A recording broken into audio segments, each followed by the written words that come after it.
Hello and welcome to my beginner's guide to tanking. Just a disclaimer, this is only a beginner's guide. When taking on harder content, especially in late game, you would need to know more mechanics and more ways of dealing with enemies.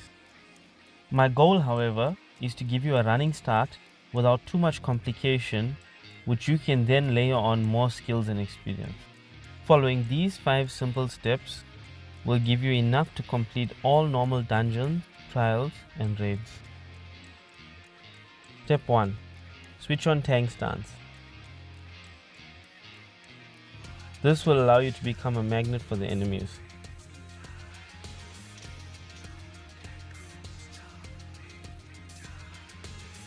Step 2.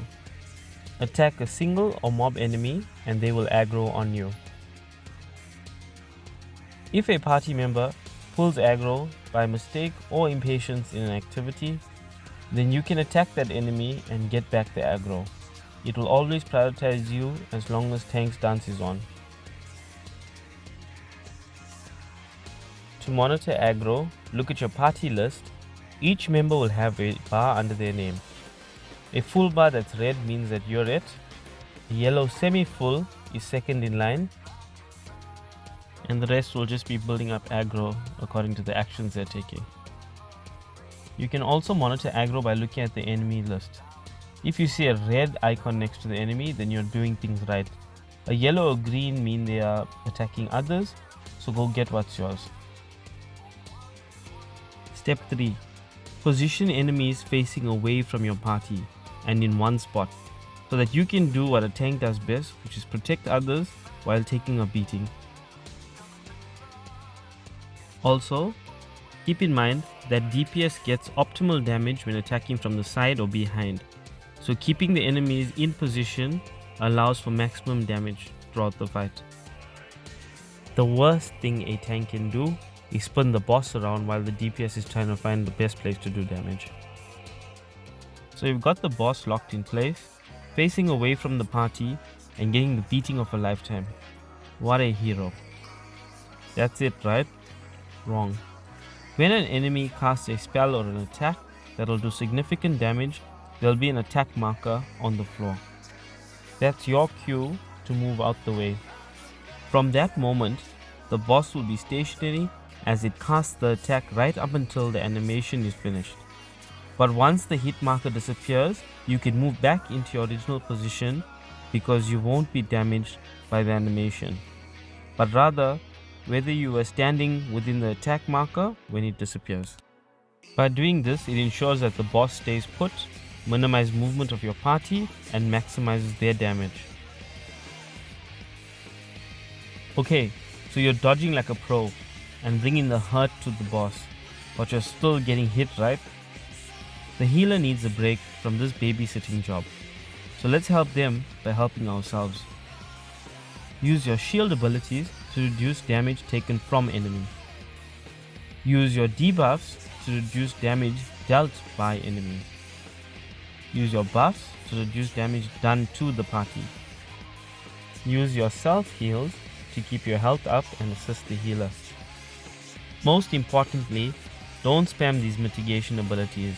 Use them in the correct situations and always have at least one available for an emergency. For example, the boss is casting an undodgeable attack. Maybe you could debuff the boss's attack, thereby reducing the damage it does, as well as buff the party so that they take less damage from the attack. This would increase the survivability of your party and reduce the strain on the healer. So I'd just like to say a few things before ending this video. While you're following these 5 steps, please do damage. Just dodging and reducing damage taken isn't enough, and this will become more apparent as you progress in the game. If you are new, don't be afraid to communicate that in the chat. For most activities, people will guide you or at the very least understand if you make mistakes. When pulling mobs, don't get greedy. Maybe try pulling the first mob and gauge how well the healer manages. If it's good, go bigger. Or if you just survived, rather stick to smaller packs. And don't forget to use your mitigation wisely to assist with the mobs.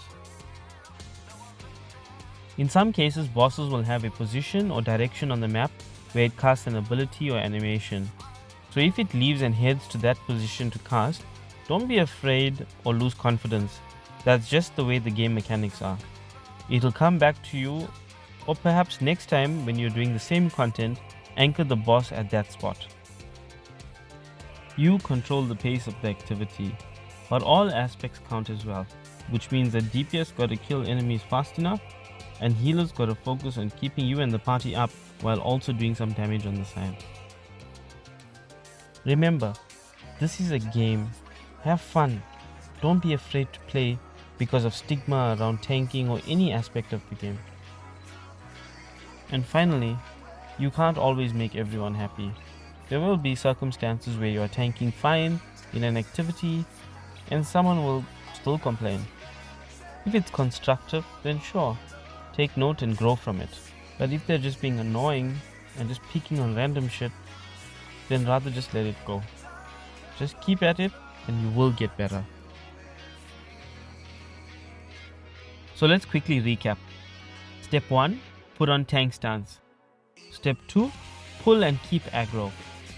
Step 3, position the enemies correctly. Step 4, avoid attacks. Step 5, use your mitigation properly.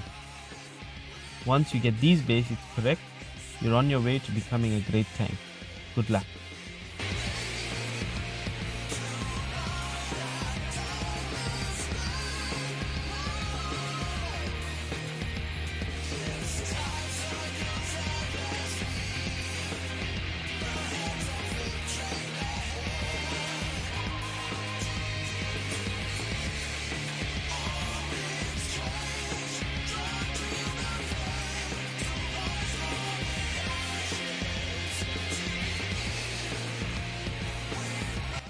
Thank you for watching. I hope you found this video helpful. Don't forget to like and subscribe. I really appreciate the support. Thank you and goodbye.